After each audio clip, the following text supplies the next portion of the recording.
Right. There he is. All hail the trainer extraordinaire. Jordan. 165. So you Jeremy ever spar? No, we didn't. No, we never sparred. No. Did you ever spar with Ron Sims? Yeah, yeah, I did. Yeah, Did you whoop his ass? Please tell me you whooped his ass. it was good sparring. I think we. I'm trying. I don't think we ever fought. We just sparred. Uh, You don't like Sims? Not like Sims. I just like busting his balls. Yeah, I do, man. He was like Air Force guy or something. Yeah, yeah, yeah, yeah. He's in the Air Force. Yeah. Yeah, he started boxing. He was older than he and was the Alvarez was older than everybody. He Yeah. But like he was a grandpa. He was 25. Right. I know. Back then, that seems so old when we're like 18, 19. Right. He was a lot older than us. Man. 15. I was 15 when I got on the team. You were 15? Yeah. He won that. Hey guys, please subscribe and smash that like button. And if there's any fighters you want us to interview or anything else, any questions or comments, hit us up. We're here for you. We won National Junior Olympics. Yeah. I won all that shit. So you guys were both on the Olympic team, right? No, we won the National Junior Olympics. Oh. He was like, but I lost the Olympic trials to Chris Bird. Oh. Yeah. What's up, Mike? What's up, Corey Spinks? So wait, Derrick, remind me, where'd you grow up again? What state? Houston. Texas. You're from Houston. Okay. Oh, Dallas. Dallas. Okay. And how old were you when you started boxing? 5 years old. Jesus. And how many, because I think people need to know your background too. How many amateur fights did you have total? Man, hundreds. I can't even count them. That many? Yeah, I mean, I know in all my whole career, with pro and amateur, I lost like 21 fights or something like that. That's good. Out of hundreds. Yeah. We fought like we when I started boxing, we used to fight every week. Every week we used to fight. Yep. And you would fight sometimes numerous times. Would you ever fight numerous times in one day? Yeah. We did that too. Heck yeah, man. Damn.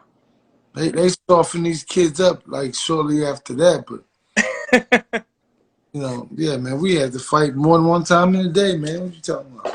See, you guys never fought. Like when I was an amateur as well, there was always headgear, right? You guys never fought with no headgear, did you? No. Headgear.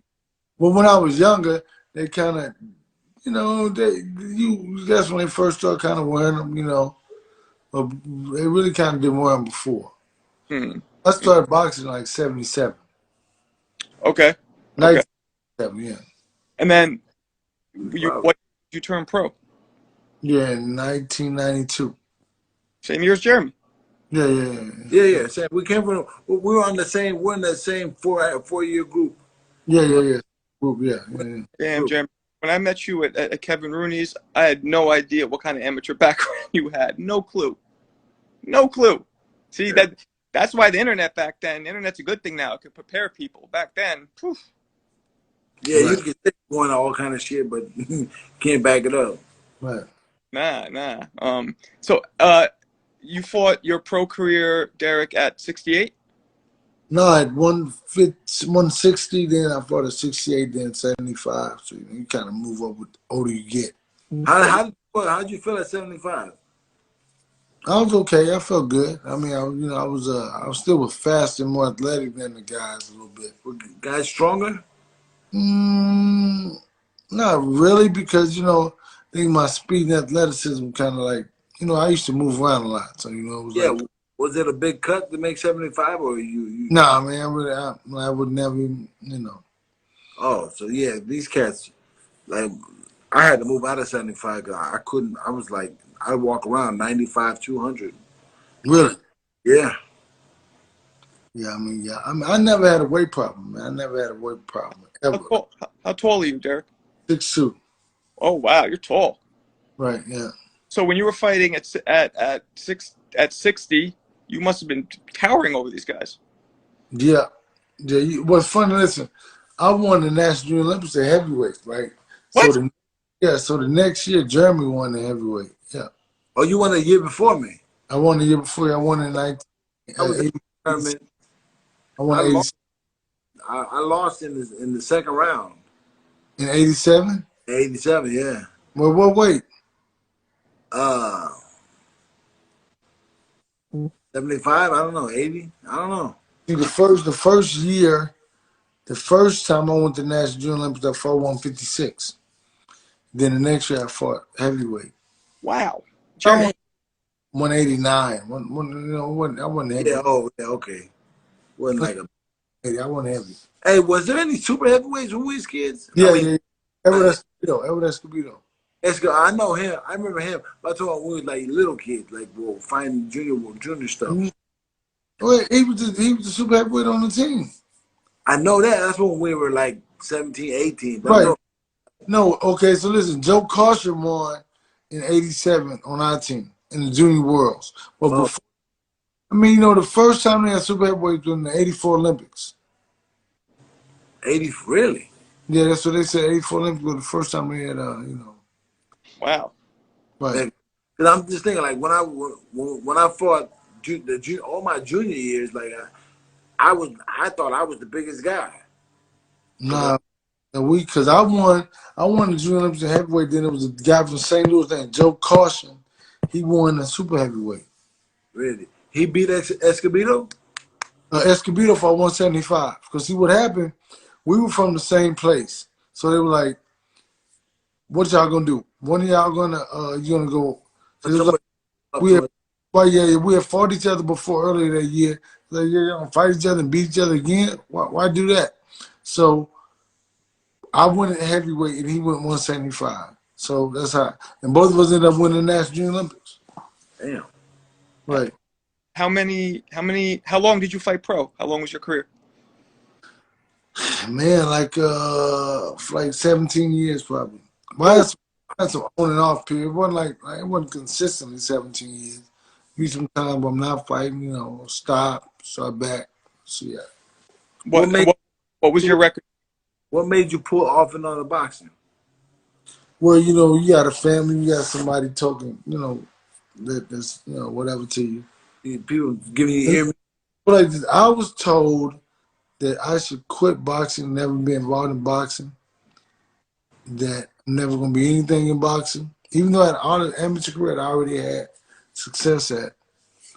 So, you kind of just like me, you buy into it a little bit.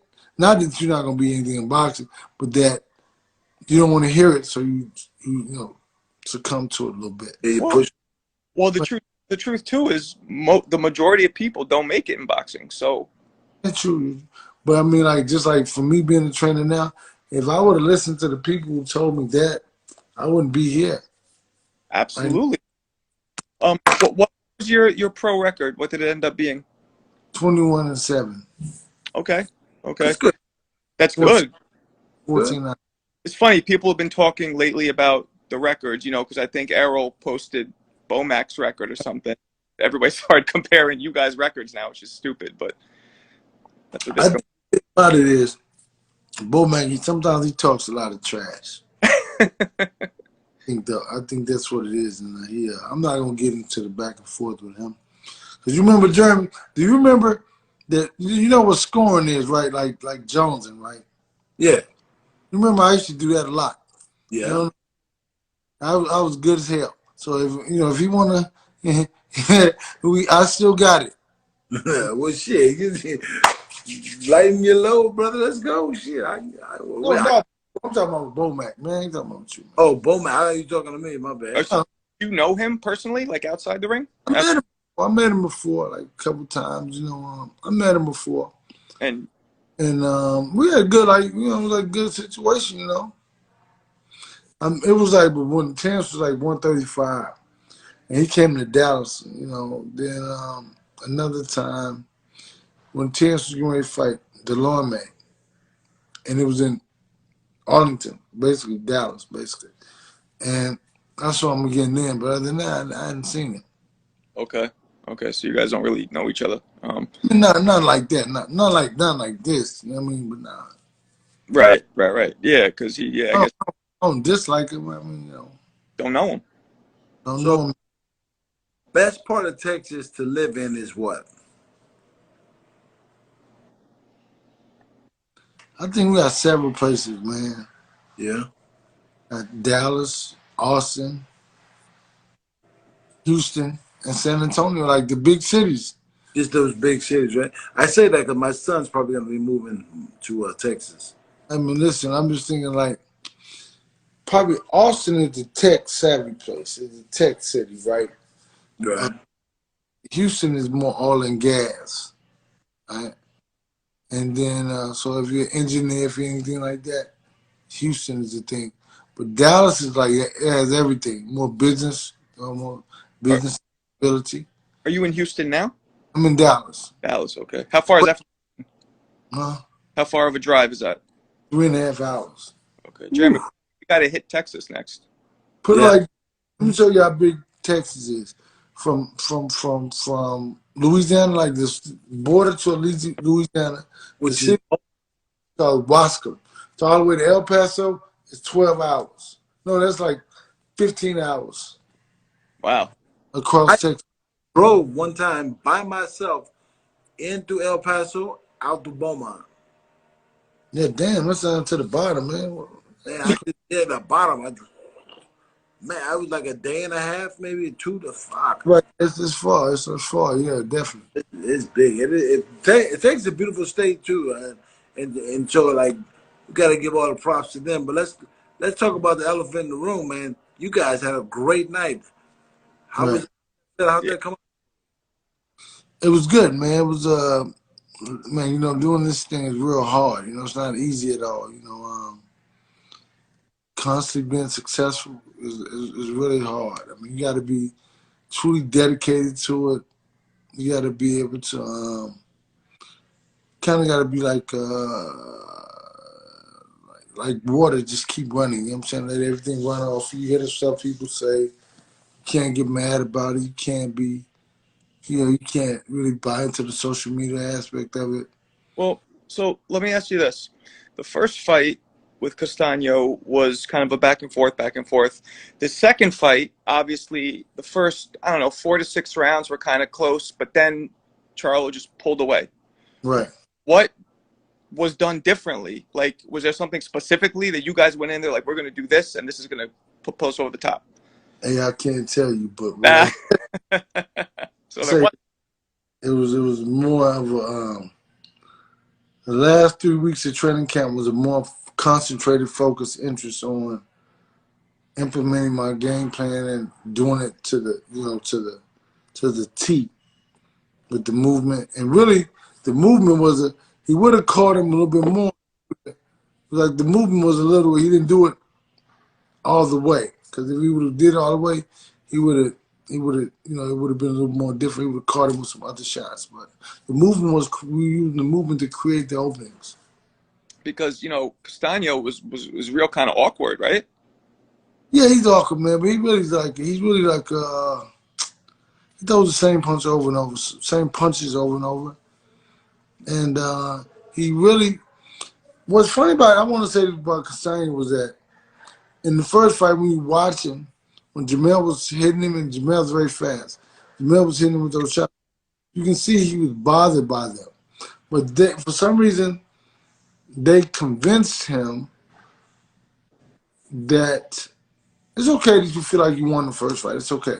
But I think he let them truly psych him out about how much Jamel's power was hurting him. Because I think that he went back in there this fight. I said, that's going to be the number one thing is that when I look at him and I watch him in the interviews and the press conference, he's talking about what he's going to knock Jamel out. Mm. We did the press conference. He said about 4 or 5 times, I'm going to knock you out. Oh, he just kept saying it. And I was like, I said, man, he must don't remember how much he was hurt in that fight. Mm. Right? And then whenever Jamel hit him, he kind of buzzed him. But what happened is they convinced, they really lost the fight, I think, from the perspective before the fight even happened. Because he felt like he could run in there and do something different or try to put the pressure on him like Jamel can't punch.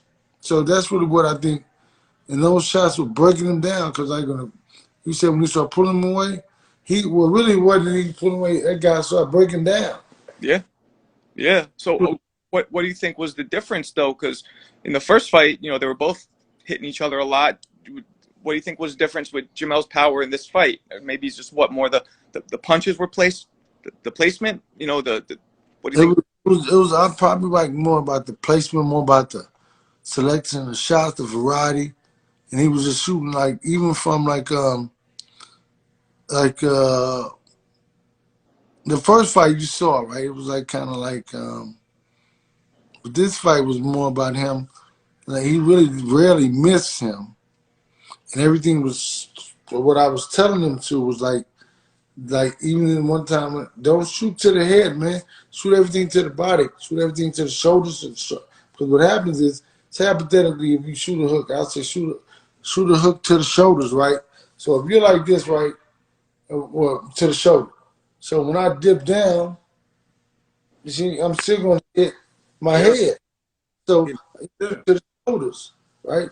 Yeah. And I was telling him, like, you know, you can throw a jab in the head, moving, shoot to the chest. Mentally, that takes the tolls on you because you keep saying, damn, I can't get away from him because he keeps touching me. Yeah, you keep hit. Yeah, it makes sense. So what happens is, I just said, listen, don't worry about hitting him in the head. Hit him in the shoulders, hit him in the chest, hit him in the body.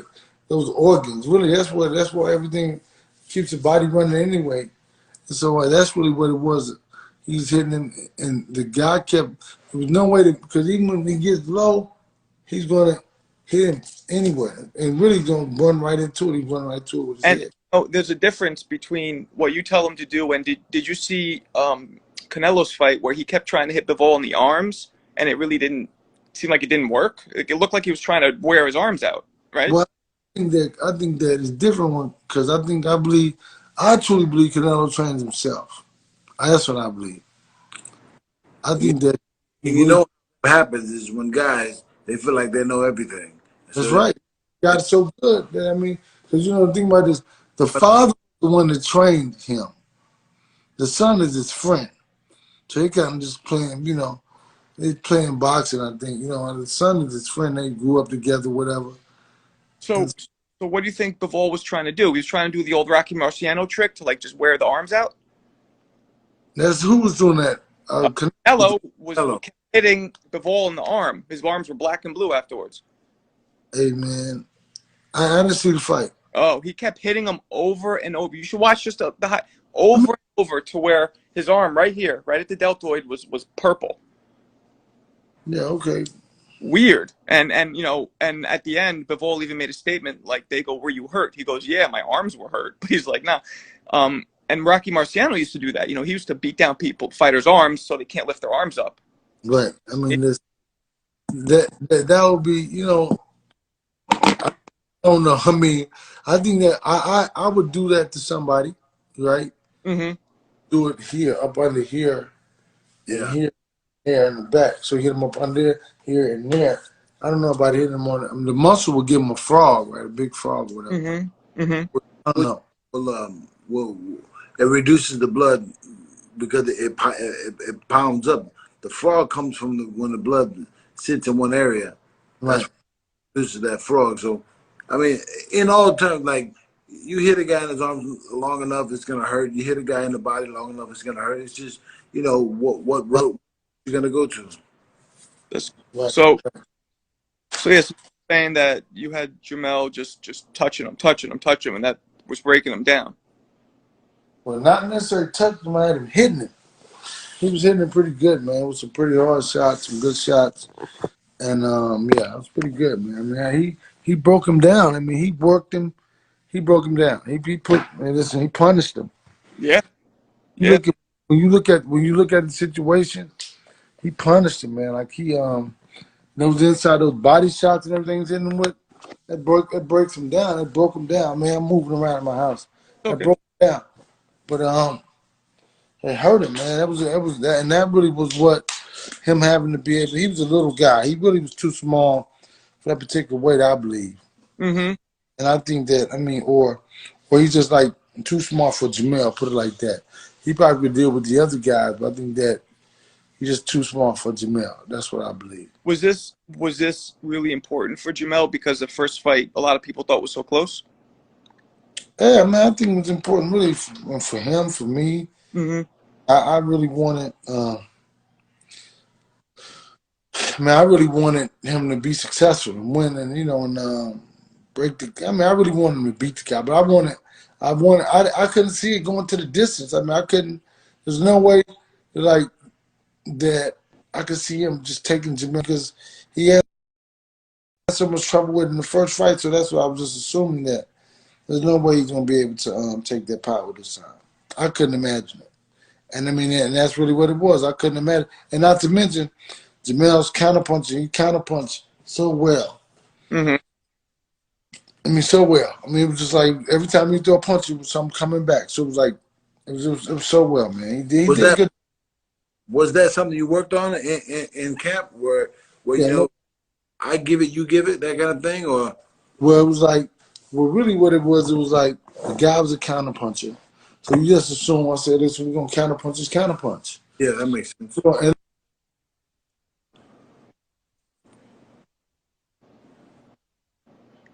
Did he go mute? Yeah. out of range. He was Yeah, out of range. So, it was good, man. it was good.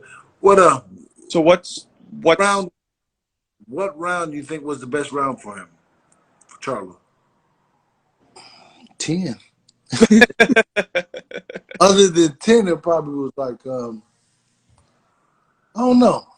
Yeah, good round. The back and forth. And this was the funny thing about the back and forth, that they were hitting each other, whatever. And that just shows his depth. Shows his ability to be able to withstand or endure and continue to keep fighting. You know what I'm saying?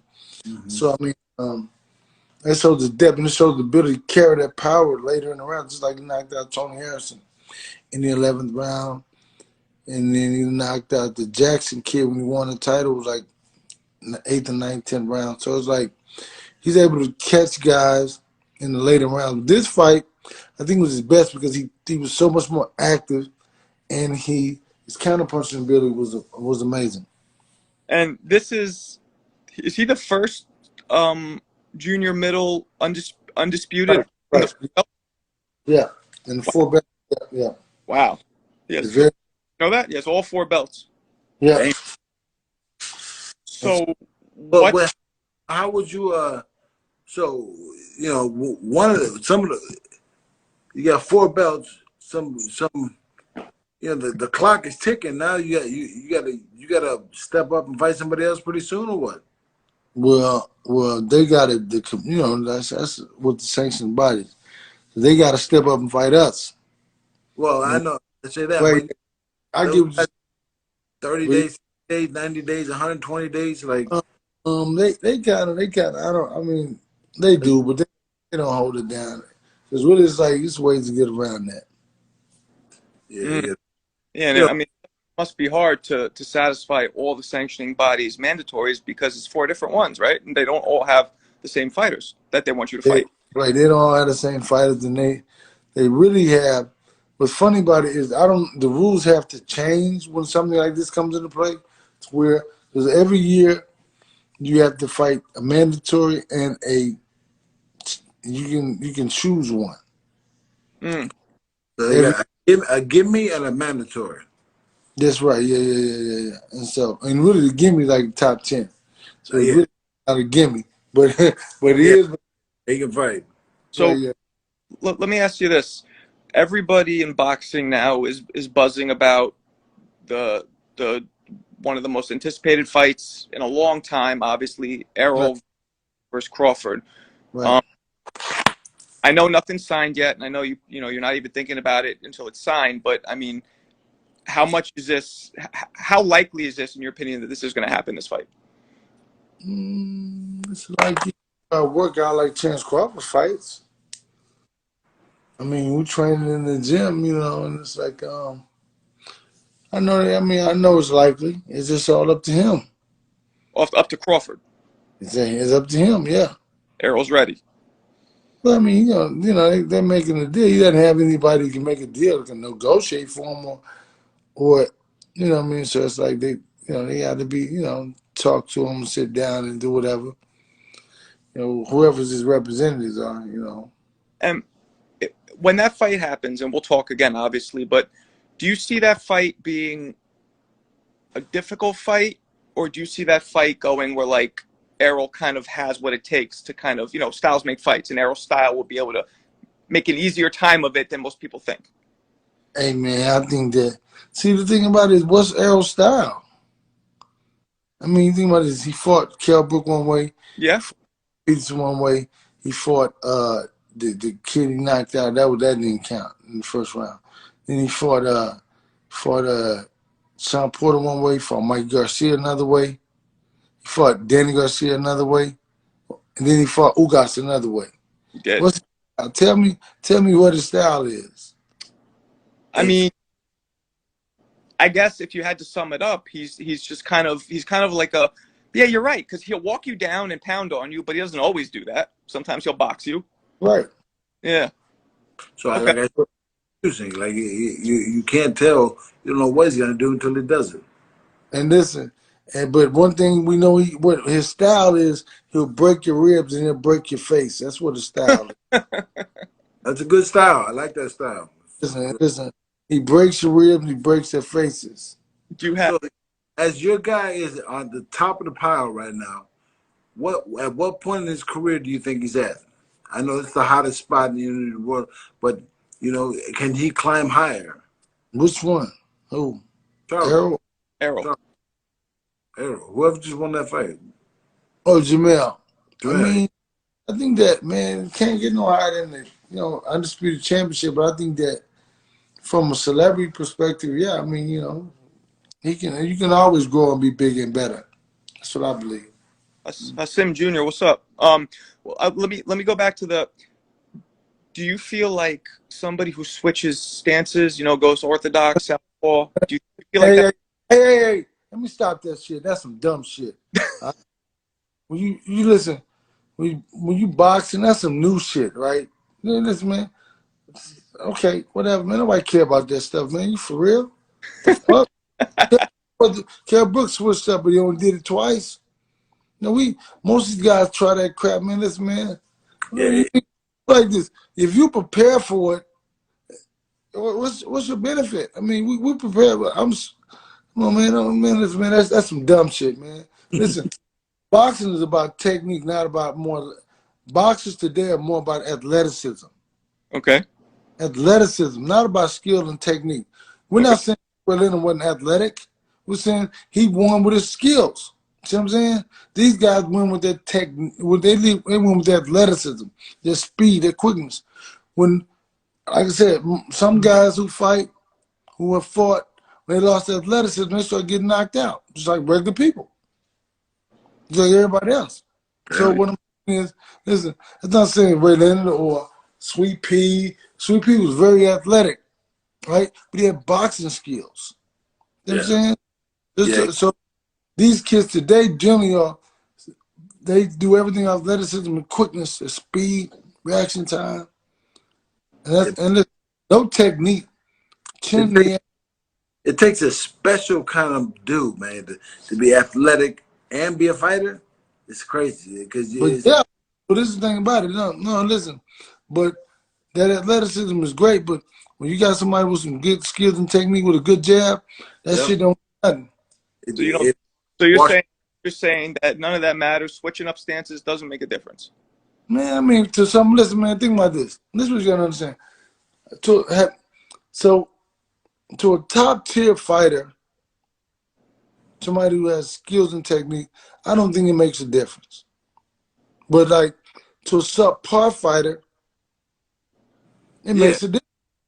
And also, if the corner can't figure out what to say to the fighter to get him back on track, then it's a whole lot of problems.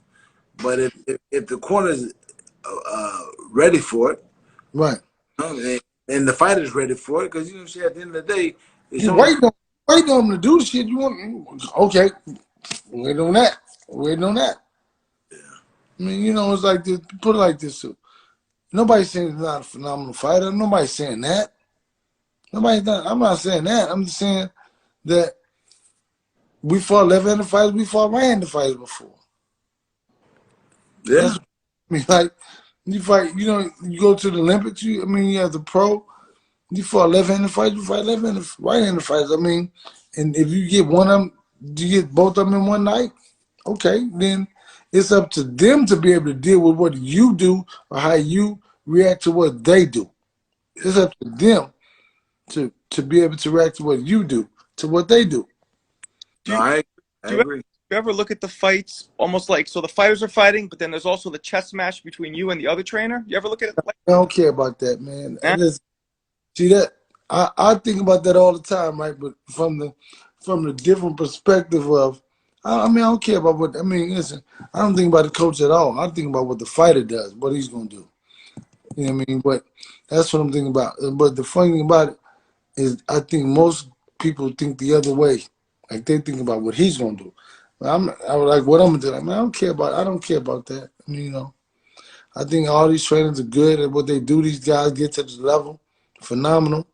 I'm not thinking about them. Listen. Somebody asked me a question similar to that years ago, like when Errol was going to fight Mikey Garcia, and I said, the guy, what do you think about it? I said, I think he's a great trainer. I said, but I'm my greatest competition. So what happened was, I said that I traded that, so now I own that.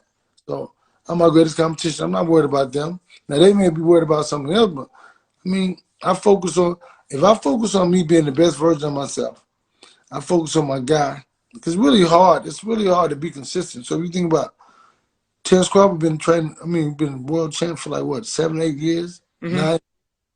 And so it's very hard. It's very hard to have a guy who's a world champ and to be that consistent. But he had 3 coaches also.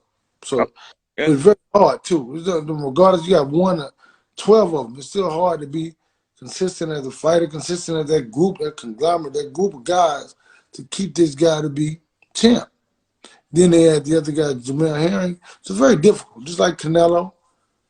They may be whatever, friends or whatever, but I think that, it's still hard to be consistent. To be like me training Jamel and Errol, it's very difficult, man. It's very difficult to continue to be on that level and get these guys on that level. Yeah. So it's like when people see the end result, they say, "Oh man, no, man, you don't know how hard it is." Because see, you got to think about this. These guys become champions, and when they become champions for a while, sometimes they go into other things. Mm-hmm.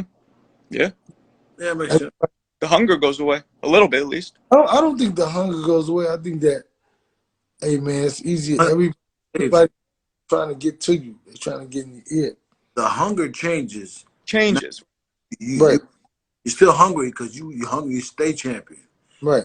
Become a champion. You want to stay champion. You don't want anyone to say, "Oh man, that was a good fight," but fuck that. Right. I'm gonna stay champion.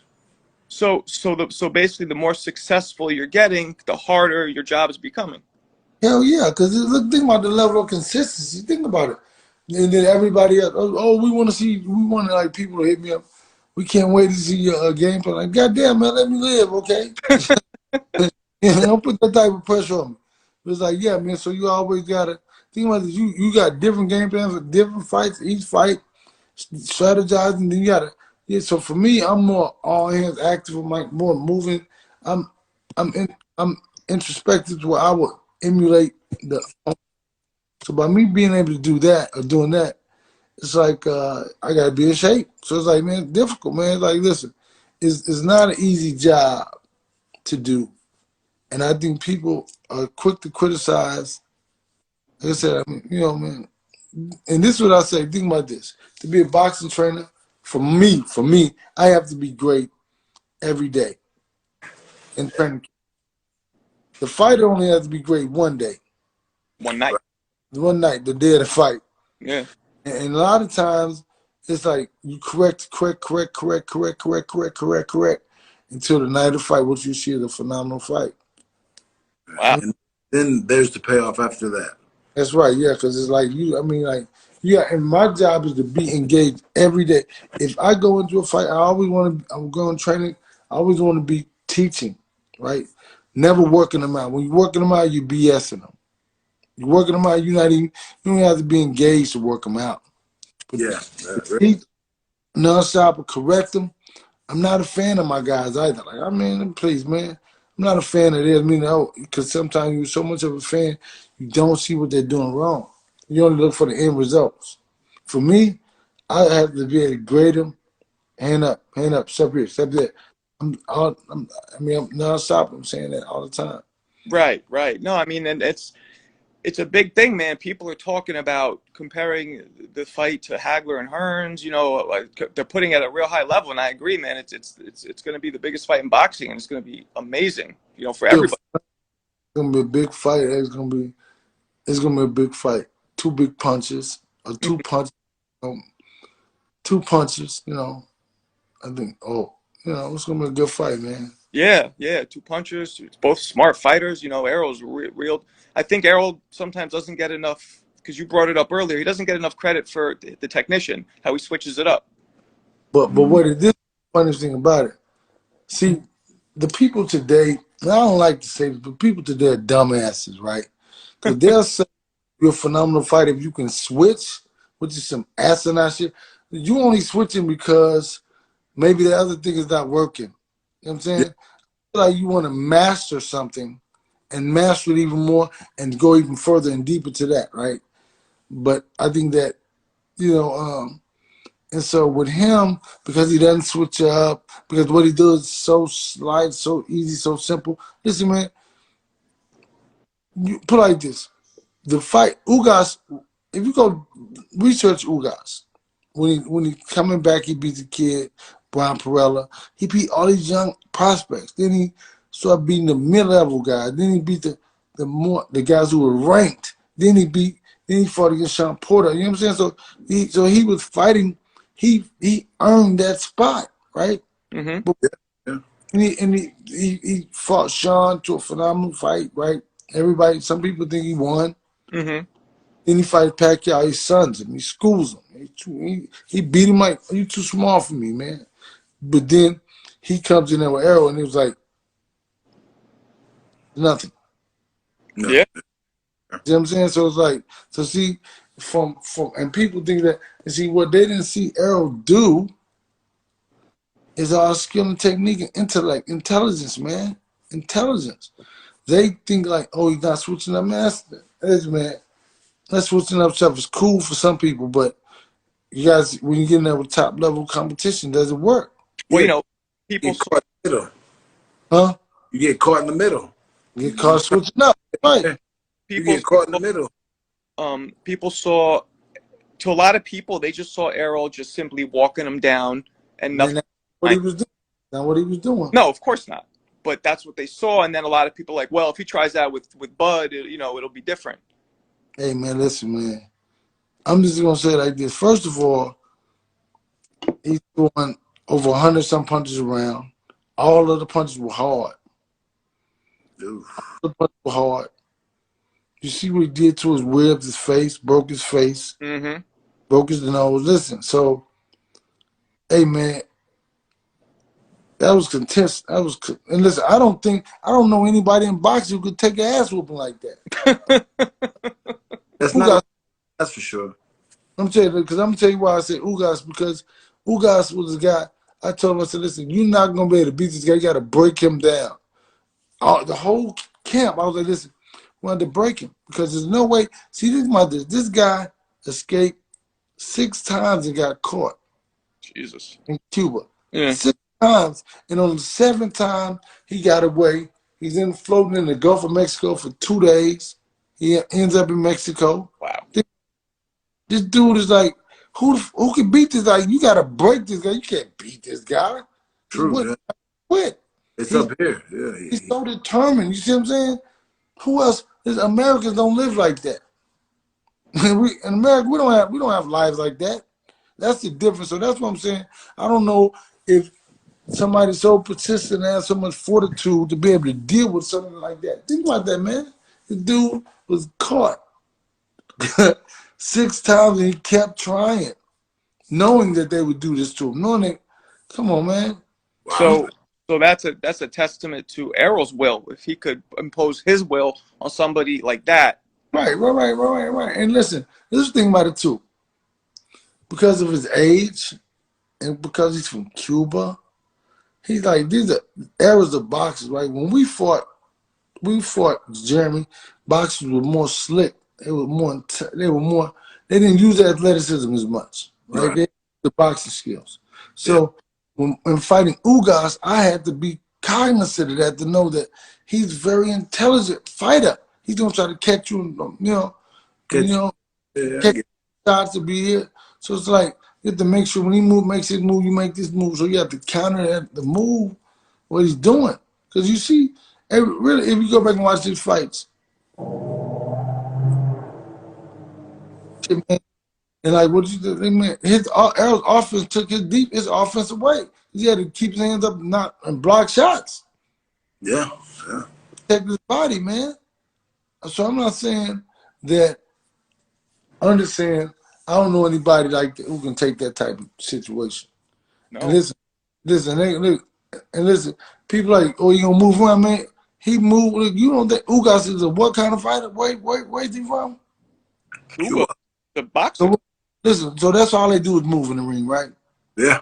Well, yeah, I remember people saying, Ugas just stopped moving. Why did he stop moving? And I was like, I think it was those shots. Hey, look, man, you gonna fight Errol Spence where he wants you to fight him at. Yeah. And I'm just saying,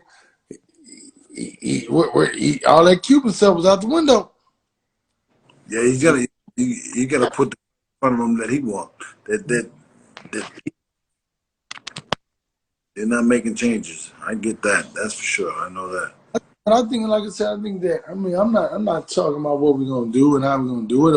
I'm just saying that Crawford's a phenomenal fighter, and he's very agile. He's very smart. And listen, it's gonna be a good fight, man. He has a strong Good. too, and I think that's what a lot of people are excited to see. Those two strong wills just clash. Hey, Yeah. man, we don't know how strong that will is over there. Oh, okay. Who has he ever fought that had to break somebody? Yeah. We don't. So listen, think about this. And this is the realest thing in boxing.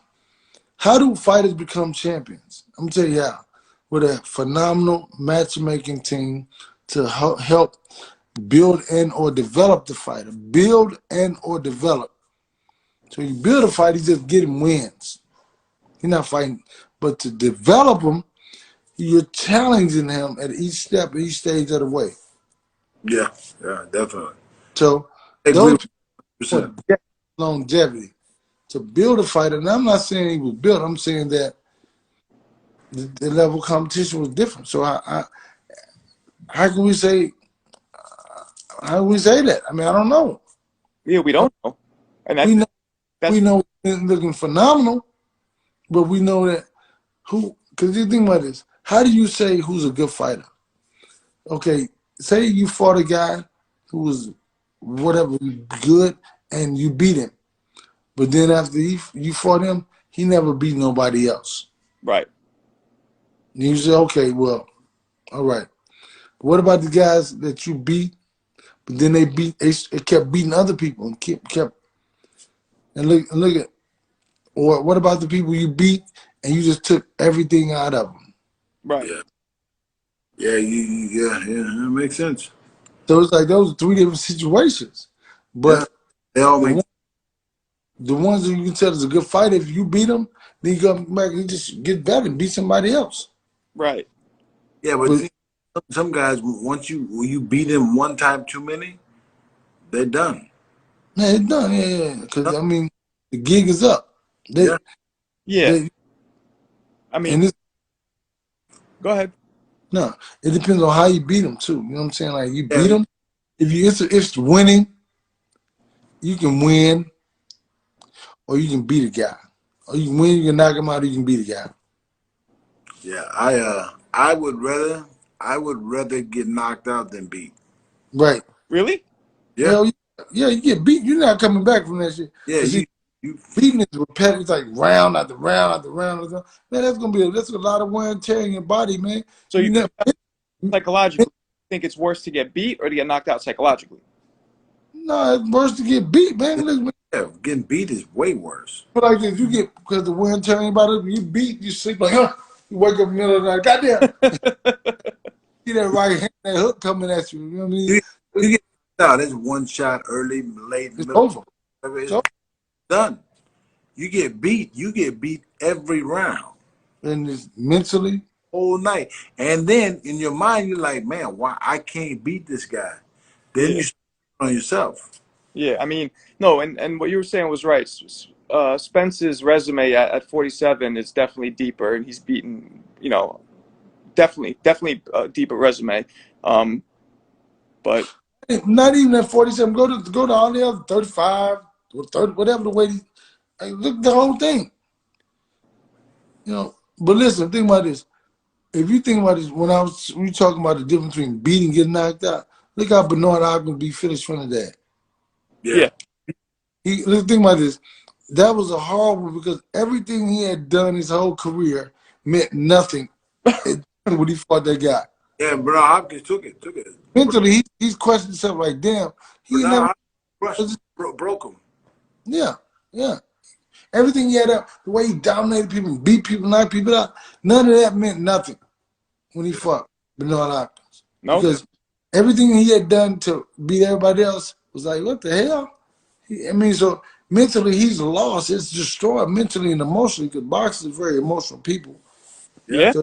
So, yeah, man, he was destroyed mentally. What percentage would you say of mental is boxing? 95. Yeah, it's a lot, man. What do It's you a think, lot. Derrick? I think that, shit, man, it could be like 95, 98 because, I mean, the physical aspect is something too, but I think that the mental is like, you don't know what it takes to get a guy in the ring, to get him in a fight, to get him in the ring. I mean, just depends on, man. I don't know. So it's a lot like immense. If you're not fights, I lost 4 fights in my career. All 4 of those fights I lost, before the fight, I knew I lost. I already knew it. I just went out and let that happen. Yeah, you can't win. I think you win a fight in the training camp. You win or lose a fight in training. Really? There's nothing you can do in the fight to change it. It's all about preparing, I think, for the fight. Before the fight, you have to be prepared for everything. I think that. Wow. I'm telling you because if it's something, it could, it's like it's nothing. If you prepare 1,000% for this guy, there's nothing he can do to throw you off, right? But if you not prepared, training not prepared, a lot of times people get into the hype of who they are, the hype of the level of success they are. For me, man, I work like I can lose my job every day. Mm-hmm.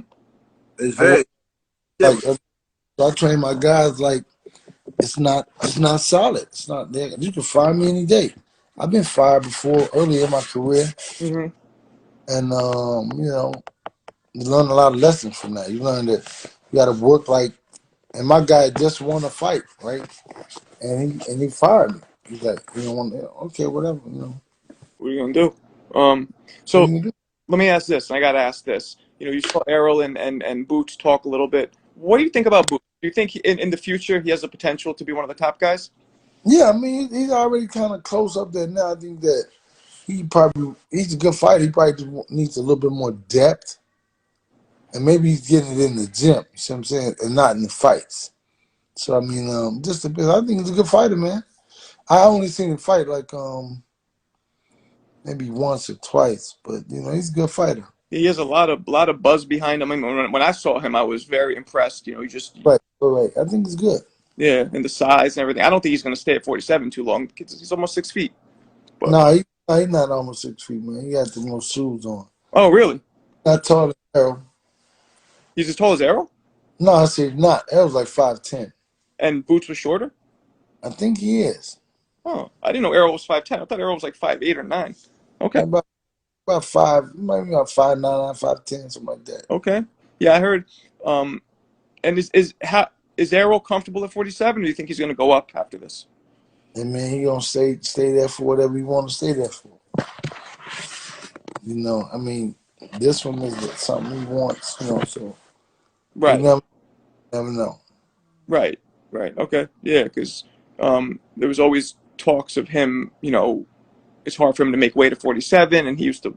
I heard he used to play football. He used to be 200 pounds. I don't know if any of that's true, but No, I don't know about that now. I mean, he played football, but I mean, not in the 200 pounds, I'm sure. Uh, what's next on your docket with your fighters, Derrick? Frank Martin. Frank Martin's fighting June 18th in Houston. okay. Frank, and what's that? 54, 56? No, 35. 35. Okay. Yeah, So how many fighters do you have now total? 5 of them. I trained 5 guys. Okay, Done. No more. no more. No. No, you wouldn't take one. That's a busy day, though. 5. Whatever. Man, it's some of my limit. You know, it's like you can't. I mean, you know, really, you can't be effective. Be great, I think, with training more than that.